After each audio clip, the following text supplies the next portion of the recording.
What's up, everybody? Welcome back. Mr. Bouquet here. Today we have our 2013 Toyota Corolla, which we'll be doing an oil change on. We will be using Mobil 1 Synthetic 5W30. Here is the oil filter we will be using. If you guys take notice, this oil filter is an internal type, cartridge type filter, which means we will need a special tool in order to access that, which would be this guy here. This one is not specific to Toyota. It's an aftermarket one, but it works very well. You just put it on your ratchet and it works fine. Along with that, we will need a 14mm wrench, common size for Toyota oil drain plugs. All right, so here we are under the vehicle. First thing we want to look for is the oil drain plug, located right here, and our oil filter is located right here. First thing I would like to do is I like to drain the oil, and then I'll go ahead and do the filter after. A lot of times people under here, they like to put their wrenches on, and this might be really tight, so they'll push or pull really hard and might sustain some injury. So what I like to do is I like to get my wrench on there and I like to tap it. Less chances of getting injured. So let's go ahead and drain the engine oil in my oil drain pan. And the goal here is try not to get dirty, which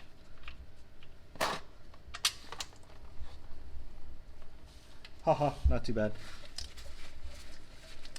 Alright, we let that sit for a little bit. We got the oil draining. I am going to go ahead and put the oil drain plug back in there.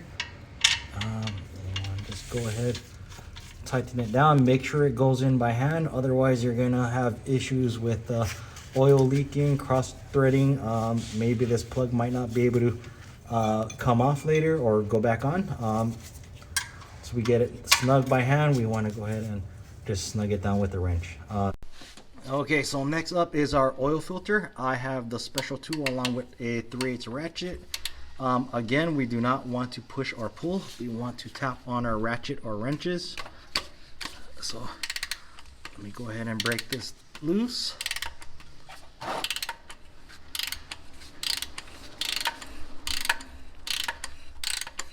Alright, so this tool, sometimes it does get stuck on the oil filter, so I might have to remove it out of the vehicle.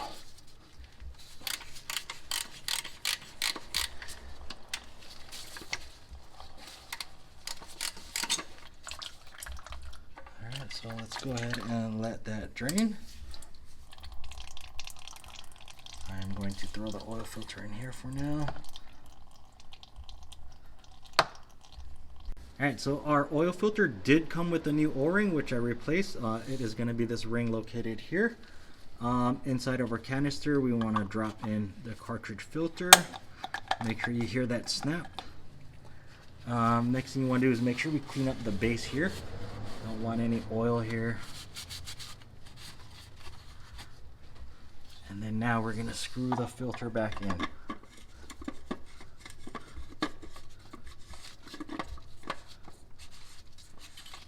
Notice I'm using the socket, makes life a little bit easier. There's more room to grab and easier to force it on. Well, I shouldn't say force it on, but alright, I am going to snug it down with the ratchet. Keep in mind, you do not want to go too tight on this. The torque spec for this is 15 to 23 foot-pounds. I am going to snug it down.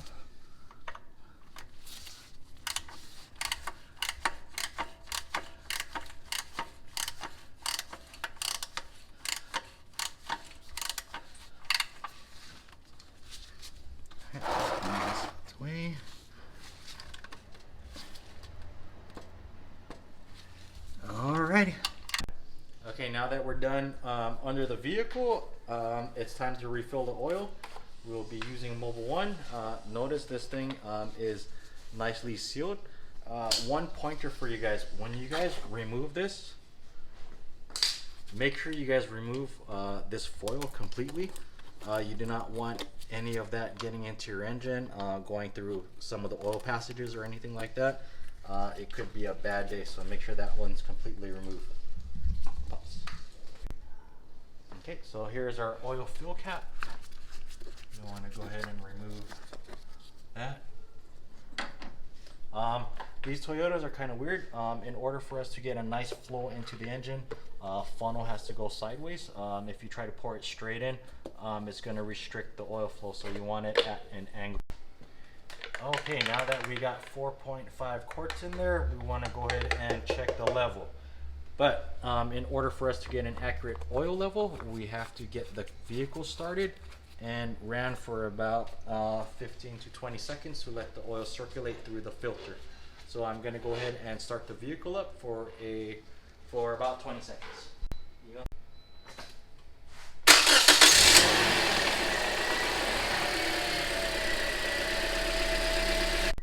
All right, now that we have the vehicle run for about 20-30 seconds, oil should have circulated through my galleries into the oil filter.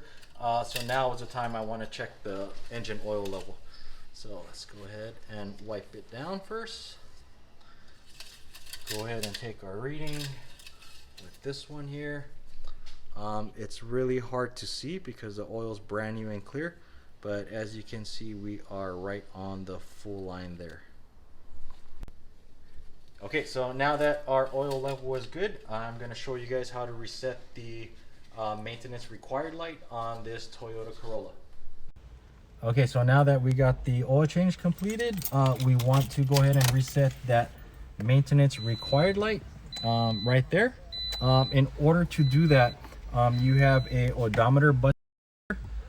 Notice we got trip B right now. We got odometer. We want to be on trip A. So now that we're on trip A, I am going to turn the ignition switch off. I am going to hold this down, and we want to turn the ignition switch back on, which would be 2 clicks. Notice those lines are moving. And now we are reset. So in order to confirm that, I'm going to cycle the key off and start up the vehicle. Maintenance light should go away. Okay, so today we did an oil change on this 2013 Toyota Corolla. I showed you guys how to drain the engine oil. I showed you guys how to replace the engine oil filter and how to reset the maintenance required light. Hopefully this helps. Thank you guys for watching, and see you next time.